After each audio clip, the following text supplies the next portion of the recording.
Welcome to Passing the Plate, the podcast that's all about food, traditions, and the incredible connections they create.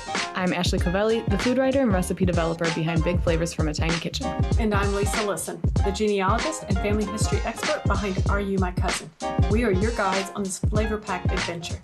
We're not just talking about recipes. We're diving into family history, exploring new cultures, and preserving favorite recipes for future generations. In short, we're celebrating the stories and tastes that come with every bite.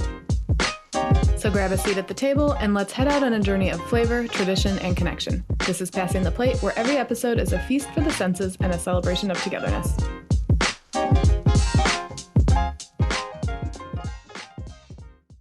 Well, we're talking about two pantry staples that might seem simple, but pack a powerful punch: salt and pepper. From the wide variety of peppercorns to differences between table and kosher salt, there's a lot more to these ingredients that actually meets the eye. Okay. I had to go with the 80s song reference in the podcast title. Forgive me, but I will sneak in a ridiculous reference whenever I can.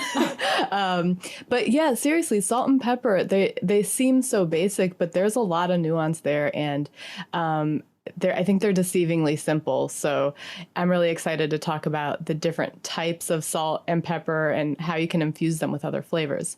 So I have to say, Ashley, when you originally came up with the title for the 80s, referencing the 80s song, I'll be honest, I didn't even catch it until you told me about it.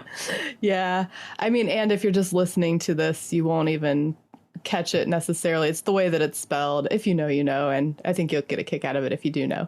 So, Lisa, I know you love a spice history deep dive. So could you give us a little background on how peppercorns came to the United States? Sure. Yeah, it's really interesting, Ashley. I think what kind of got my attention when it came to peppers and peppercorns is a recent trip in this past year to Hawaii, and we were at a farm. Really, we were there for the coffee farm piece of it, but they grew, lots of different types of vegetables and spices there as well, and fruits certainly, and they actually had pepper plants. And I had never seen this. Now, I'm not talking green pepper plants. I'm talking like the peppercorn plants. And I've never seen one. I actually have a picture of one. I'll put it in the show notes because awesome. I would never have recognized it as being, that's what it was. Yeah, I don't know that I've ever seen one. I've definitely seen like ornamental pepper plants, but not like for the spice. That's really interesting. Yes, it's kind of, this one was kind of tall. It's probably, 3 or 4 feet tall. I don't know how tall they actually get. And then it has like it's not a pod type pepper like we would think seeing like the ornamental peppers like you mentioned or like a green pepper type thing. You actually look at it, it's just kind of got like little, I don't know how to describe this thing. Like clusters? Clusters, yes. Clusters is the right word. And it has the little pepper fruits. Do you call them fruits? Or the little pepper. The round pepper. I'm interpreting the hand signals. You all can't see it, but it's like we're playing charades basically to get to the words we're looking for.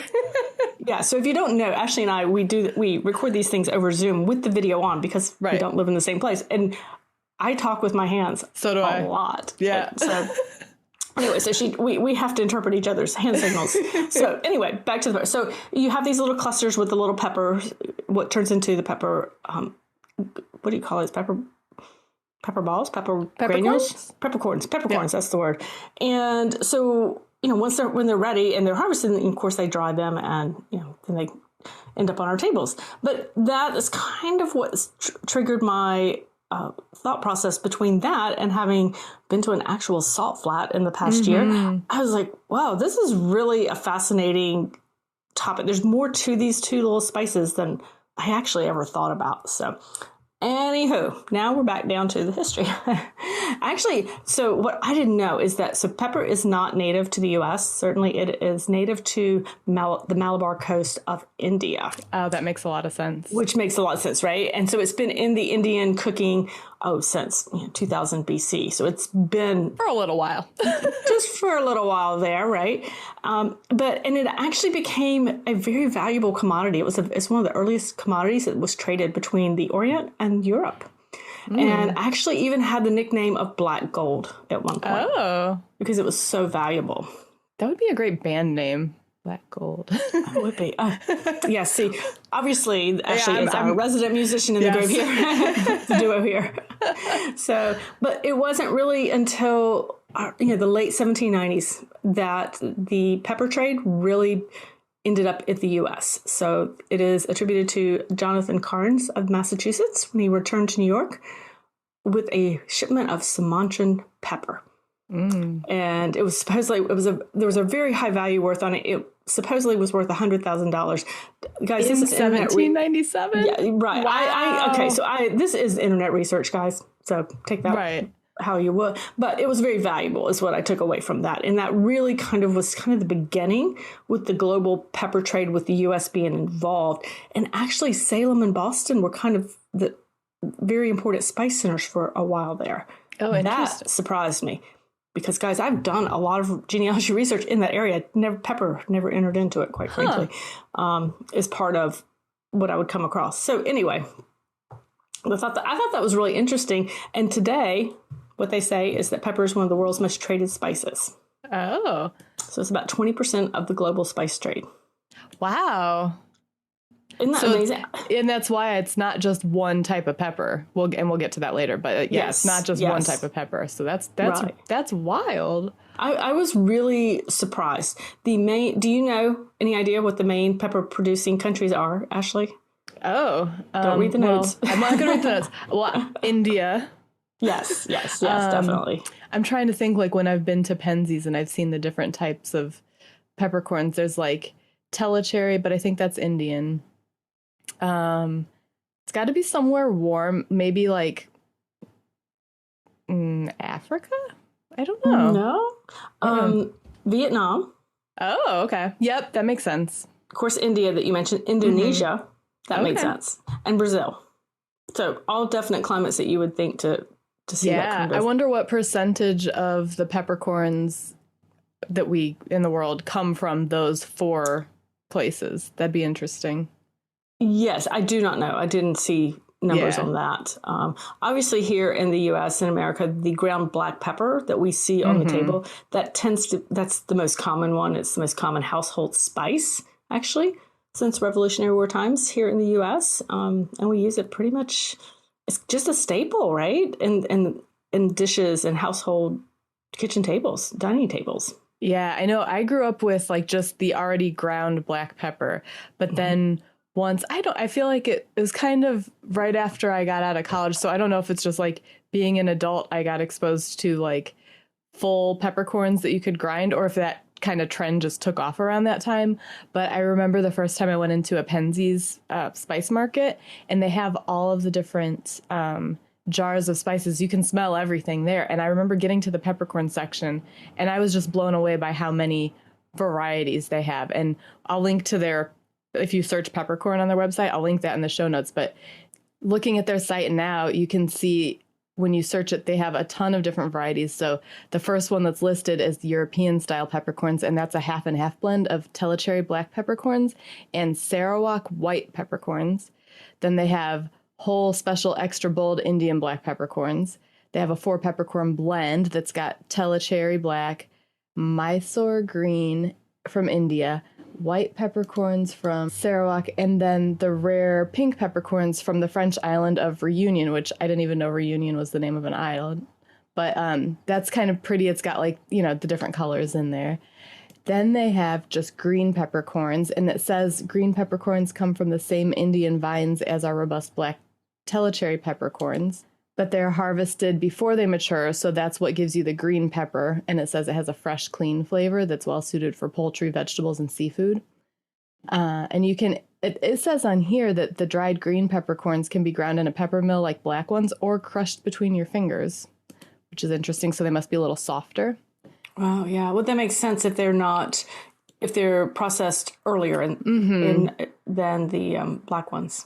Yeah, then they have the whole Sarawak white peppercorns.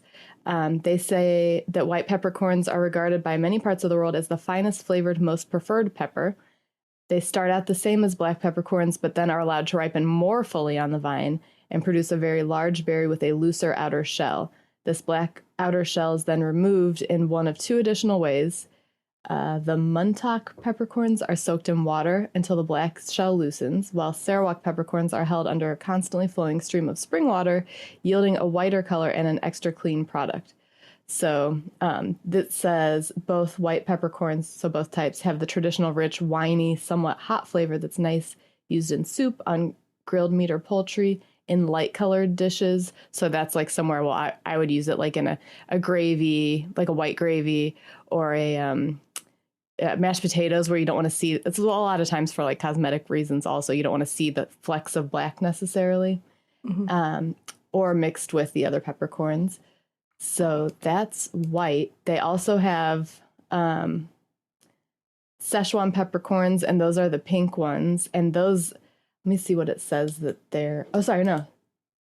So they have Szechuan peppercorns that are, it says more spicy, fragrant, and fresher than ever. These are not true peppercorns, but actually an aromatic reddish berry with a black inner seed and peppery bite. A must for Asian cooking, perfect added to chicken soup. So they look kind of like crimson colored in the jar, but then they have the actual pink peppercorns, and those are the ones that were from that French island of Reunion.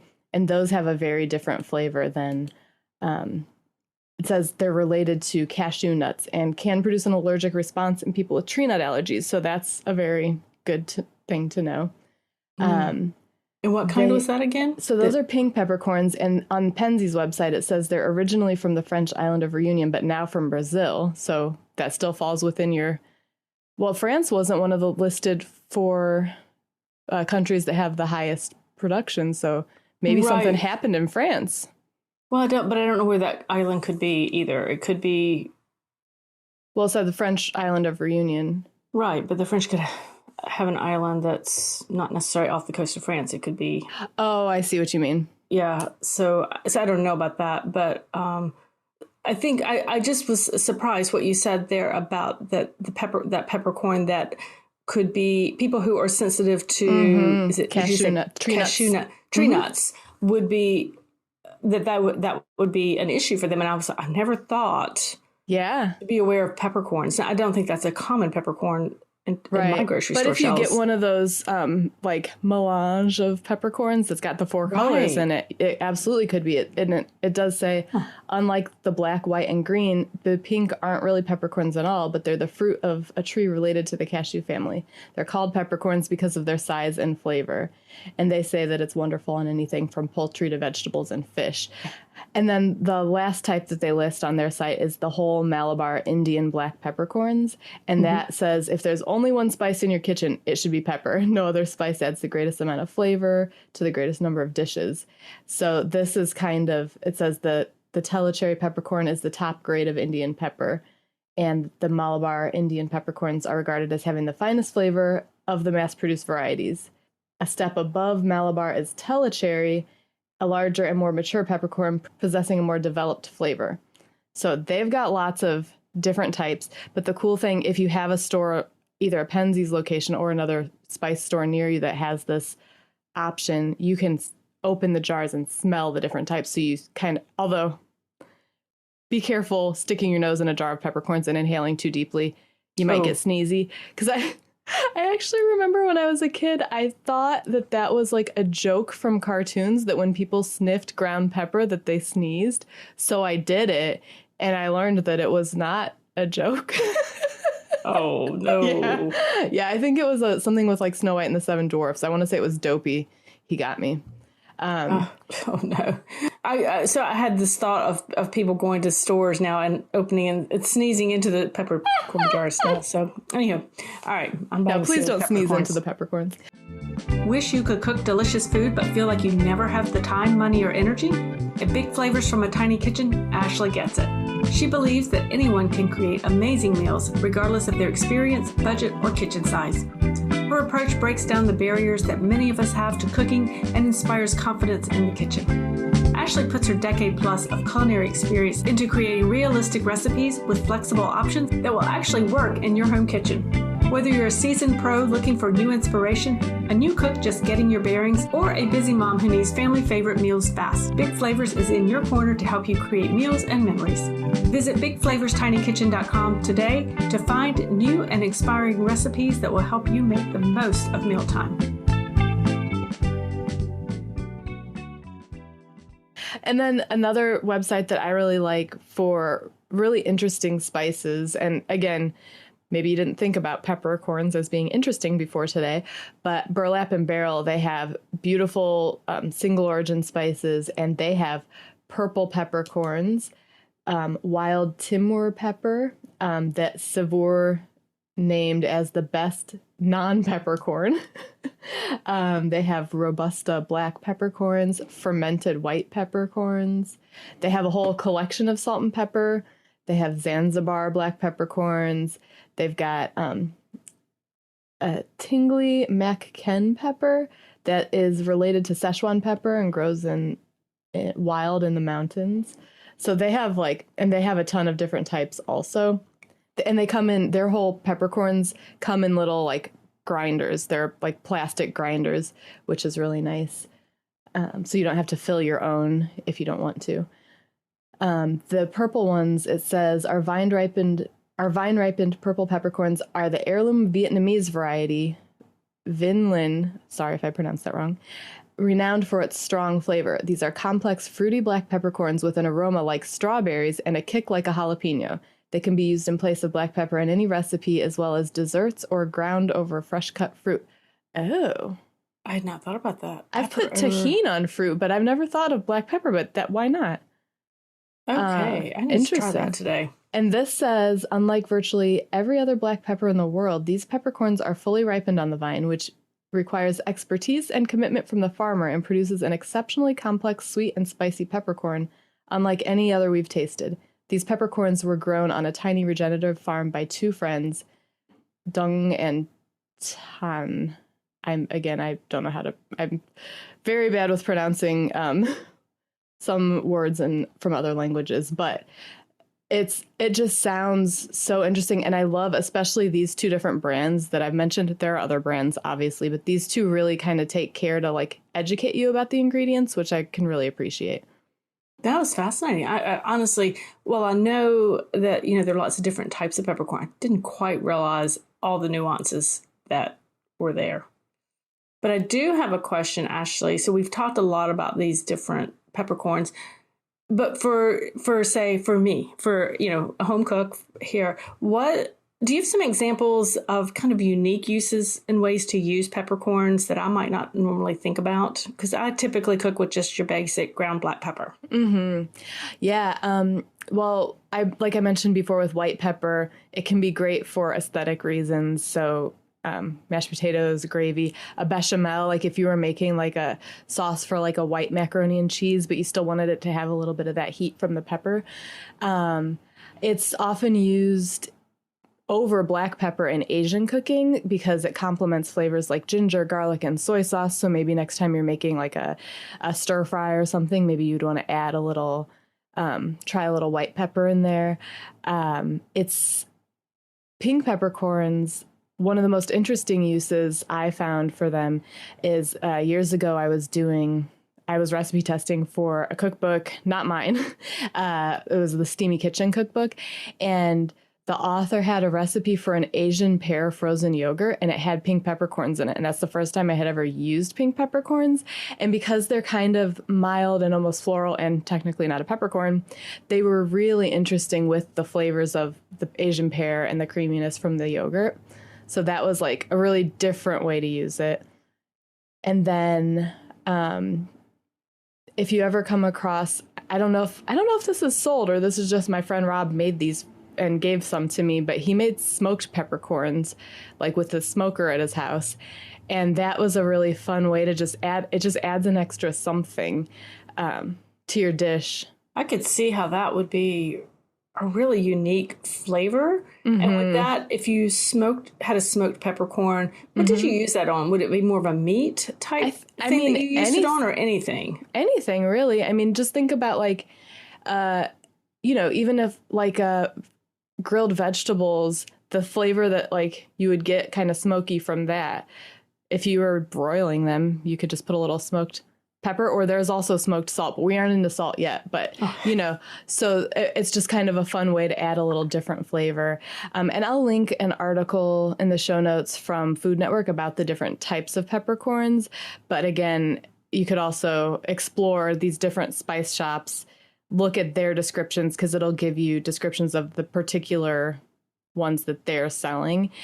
So, and especially like with burlap and barrel, I mean, it's telling you the farm that it came from, which I love that. It kind of connects you, gives you a more of a story. And they do on that website, they'll give you tasting notes and cooking tips. So like try pairing a little ground peppercorn with fresh fruit, add it to tomato sauces, braises, beans, soups, and stocks. Although the first cooking tip under the purple peppercorns just says, you know what to do, grind over everything. I love that. Yeah. You know what to do. But yeah, I mean, thinking of like their suggestion with the fruit, that makes me think that there are a lot of times where there's something that you think of as sweet, but adding savory to it could really be interesting. And see, I would do that with salt. I would think Yeah. Oh, yeah. Same. salt as opposed to adding pepper for something like that. So that's an interesting it's an interesting thought because, I know salt brings that out. But anyway, I thought that was an interesting thing. I have some cantaloupe in the fridge. Maybe I'll put a little pepper on that and see how it, because in my mind, it does make sense. Mm-hmm. I know. I'm going to try it. Definitely. So, Lisa, you've encountered both salt and pepper in the wild on your travels, huh? So, yes, I have seen both pepper and mountains of salt in my travels in the last year. So back in the spring, as a genealogy researcher, I went on a cruise, and it was a genealogy cruise where I had a group we went down to the ABC Islands, the Aruba, Curacao, and Bonaire. And they, in Bonaire, are known for their salt flats. And literally from the ship, we could see, so in my naivete, I thought it was a mountain. Okay, I would have thought the same thing, I'm sure. Well, except Bonaire doesn't have mountains. And so, but you can see this huge white in the background. And I was like, that's got to be it. And it truly is a mountain of salt, basically. And so on my tour, we go out to it. We could see it from the road. We couldn't actually go onto the salt flats, but you can see just on into the distance, all these beautiful salt flats that they have. And then when, as they're processing it, it literally creates a mountain of salt. And so it was just really fascinating to see that in person. Mm-hmm. And so I thought it had me asking and thinking about the different types of salt. And that's actually where I need your help, because I did buy some salt while I was there. I actually sent some to Ashley. It's a different type of salt. When you open it, you can tell it's different size granules. It feels different. But so I have to ask Ashley, help me as just a home cook who's not hasn't studied. But what is the difference in some of these different salts? So, for instance, there's table salt, there's kosher salt. I don't know the difference and how it affects my recipes. Yeah. So there's a lot, I would say, to simplify it, the biggest difference is the size of the grain of salt. So it's definitely an oversimplification, but your table salt is like a fine grain salt. It's what you think of that's in like a salt shaker. Then when you go to kosher salt, it's like a more coarse, you think of, you like can pinch it. I feel like regular like table salt, you don't really pinch because it's so fine. It's like sand, but the kosher salt's a little thicker. It's got a little, kind of grab to it. And then you've got like a coarse finishing salt that, is like great that's a little bigger crystals yet, kind of like what you had sent, because those are some pretty big crystals. And that you can like, pop on top of some cookies right after they come out of the oven or something where you just want like that little hit of, it's great with chocolate, Lisa. I was just like, it's really great with chocolate. Literally, guys, I'm making a note of that as we talk. So for me personally, when I'm baking, I'll use a fine grain like table salt instead of kosher, unless the recipe instructs otherwise, because I know when my grandma was baking cookies, she didn't have kosher salt. She just had that really, Morton's, whatever, like the really fine grain salt shaker salt. Right. So I think partially it's because it kind of disperses more evenly. Since it's not bigger chunks, it doesn't have to like break down. It's just, to me, that's what I picture with baking. But some recipes do instruct kosher salt, and I'll use it then. When you're measuring out salt, if you're measuring a half a teaspoon of table salt and then a half a teaspoon of kosher salt, it's actually 2 totally different amounts of salt because of the size of those crystals. So you can fit more grains of salt into a measuring spoon if they're smaller, you know? So it's just something to think about. So maybe if you were gonna swap out kosher salt for a recipe that called for fine grain salt, you might need to use a little more. That makes sense, actually. Or I was actually thinking even just putting it on a scale if you need you could do that too. If you need the weight. Although I don't know if that would be the same or not. I have a kitchen scale. I might need to experiment for science. That is an interesting point. I will say, so for baking, I tend to use fine grain salt, but for cooking, I use kosher salt. And there's kind of like 2 main brands that people use when it comes to kosher salt. I'm generalizing, but for the most part, people either use Morton coarse kosher salt or Diamond Crystal kosher salt. And I know a lot of chefs in like kitchens use Diamond Crystal. It's unless they've redesigned the packaging again, it's like a white and red box, and then Morton is like a blue box. I use Morton, and there's no right or wrong one to choose, but just know that there is a difference in flake size between those 2 brands. So they kind of need to be measured differently. And in fact, Bon Appetit, in their recipes, they now note different amounts depending on which you're using. So it'll say like, if you're using whatever the recipe is, it'll say, 1 teaspoon if you're using this type of salt, but if you're using this type of salt, you need 1.5 teaspoons. So kind of a cheat sheet for that, generally speaking, is use 1.5 times the amount of Diamond Crystal as you would of Morton. So like if a recipe says 2 tablespoons of kosher salt, and it's one of my recipes, I'm using Morton, you might need to use 3 for Diamond Crystal. So you can see where that could get like a little tricky. You could easily oversalt something or undersalt something, and then maybe you think the recipe's not good. So there's, you got to kind of find what your preference is and just keep that in mind. And then I always think it's better to like undersalt a little if you need to, because you can always add more later, but it's kind of harder to correct it if you've got too much in there. I never thought about that. Truly, never thought about that. And I just buy what's on the shelf, to be honest. And it's usually the Mortons because, well, that's what my mother had in her cabinet. That's what my grandmother had in her cabinet, And so it's actually has nothing to do with probably brand loyalty. It's probably just from what I'm familiar with. But, I wouldn't think twice if they were out to buy the other brand. But then I would have no idea that to measure it a little differently, or your food wouldn't taste as seasoned if you were using the same amount. Or if it's, my style of cooking, which is, again, I'm a home cook, and, while I can follow a recipe just fine, I can even get a little creative occasionally, thanks to Ashley, her influence. But I just never would even enter my mind. I'm not sure the type of cooking I do that it would affect it as much. Maybe I would just taste salt is needed kind of thing, which is what I do anyway. The fact that you're tasting while you're cooking is huge because not everybody does. Yeah. So, and depending on what you're cooking, like say you were making a meatloaf, you couldn't really taste it in the mixture. Right. Although I will say with meatloaf and meatballs, some people, if they do want to taste it for seasoning, they'll make their mix. They'll take a little tiny bit and fry it in a skillet, and then taste that for seasoning so that it's cooked. And then they know if they need to adjust it before they go ahead and cook the whole rest of the dish. So that's another thing you could do to help you when it comes to that. That's a good idea. I hadn't thought about that. You're right. Yeah. You're right. So way back in episode 33, we talked about spice blends. And I know, and how a lot of people will use things like celery salt, onion salt, garlic salt. Actually kind of blew my mind in the thoughts that you can actually make your own onion salt and celery salt and all that, which totally, well, I make a lot of spice blends. It never occurred to me to make those particular spice blends. But are there other fun salts and salt blends that we can talk about that might be fun to experiment with in the kitchen?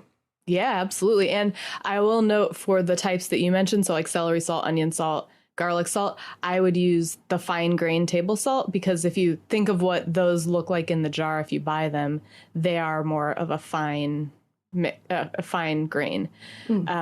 But one thing that I like, a salt that I like to make using coarser salt, I like to do like a citrus salt, and it's great for it. So I'll grate lemon, or lime, orange, 1, 2, or all 3, or even grapefruit zest into some salt. It's great for like rimming margaritas. You can put it on, I mean, you can sprinkle it on. It might honestly, like, chocolate and citrus kind of play nicely together. It might be like a little sprinkle on top of ice cream might be good, but that stuff you can, because it's just salt and then the zest, you can make a batch of it and then keep it in a jar. And then whenever you want to go to use a little, just pour some out on a plate, rim your cocktail glasses. And so it's a great one. And it looks pretty because you get the flecks of the different colors of zest in there. And then some salts that I have bought that I really like. I mentioned before, smoked salt. I tried that for the first time at a restaurant in Indiana. The chef shared that with me for this. And this is a pairing I would have never thought. So he made a strawberry shortcake with, it had like fresh corn from the farmer's market in the shortcakes. And then basil was in with the strawberry sauce for the top. And he made a buttered popcorn whipped cream. And then he sprinkled a little bit of smoked salt on top. I have the recipe. You can make any of those components separately. It's delicious, but that smoked salt with all the sweet flavors was beautiful. It like really worked nicely. But again, it would be great with vegetables, meat, if you wanted just to add like a little bit of that smoky flavor. And then my favorite, I think, is truffle salt. I like using that on my popcorn. That's a fun one because it doesn't take a lot because truffle is a pretty strong flavor. So it just gives it a little extra oomph, I think you're right. I've tried truffle salt before. Somebody had given me some and it felt too strong and I wasn't necessarily liking it as much, but I'm kind of hearing what you said. I'm like, I've probably just using too much. I probably need to really back off because it is a very strong flavor. I was surprised, basically. I was very surprised. I have a truffle honey, and that's the same. It's like very lovely in very small quantities, but like it's really easy to go overboard. And I think sometimes with flavors like truffle that are so overpowering, even if you put what seems like a normal amount, it could be too much. That's a good point. I think as we start to experiment, as I start to experiment with these other types of salts, these other types of peppers, is kind of really, it doesn't not measure out physically, but what you need for that, I guess, flavor wise it can be quite different. And I'm not sure I really recognize that until we kind of have gone through this conversation. I'm like, oh yeah, now I get it. You could always also just like take a little bit from the jar or the grinder, put like a tiny bit in your hand and then lick your finger, dip your finger in it so that it sticks. And then just like taste like a small amount first to kind of get like a starting point for like how potent is this thing before you decide how much to add to your whatever dish that you don't want to ruin. That makes perfect sense. Hadn't really thought about that because I would typically salt and then taste. And then, of course, if I've oversalted, I'm up a creek. But so I hadn't thought about that, but that absolutely makes a lot of sense. Kind of thinking like a recipe developer, like Ashley, as opposed to just got to get it on the table for the family kind of thing like I do. So, that makes sense. Well, and also there's like a personal preference thing too. Like my husband tends to like things saltier than I do. And I used to, like when we were first married, I would be offended if we'd sit down at the table and he would immediately go to put salt and pepper on something. I'm like, but you haven't tasted it yet. Like, what if it's perfect? Like, right. We've found that he tends to like it with more salt than I do. And I'd rather have it be under so you can add more, but he'll taste it before he adds the salt and pepper. Because I mean, and I've been at restaurants where people do that too. And like, what if your dish came from the kitchen and it was actually already too salty, and then you just added more out of instinct, Yeah, that makes sense. So. Definitely. All right, guys. Well, we hope you enjoyed our chat about pepper and salt, or salt and pepper. Salt. Yep. You can find the resources and links about all things salt and pepper in the show notes for this episode at passingtheplate.org/47. Well, that's a wrap on this episode of Passing the Plate. We hope you enjoyed our journey into the world of food, traditions, and the amazing connections they create. As always, it's been a pleasure sharing these delicious stories with you. Remember, food is more than just sustenance. It's a way to connect the dots between our past, present, and future. And until next time, happy eating, happy connecting, and pass the plate. Head to passingtheplate.org/podcast for show notes.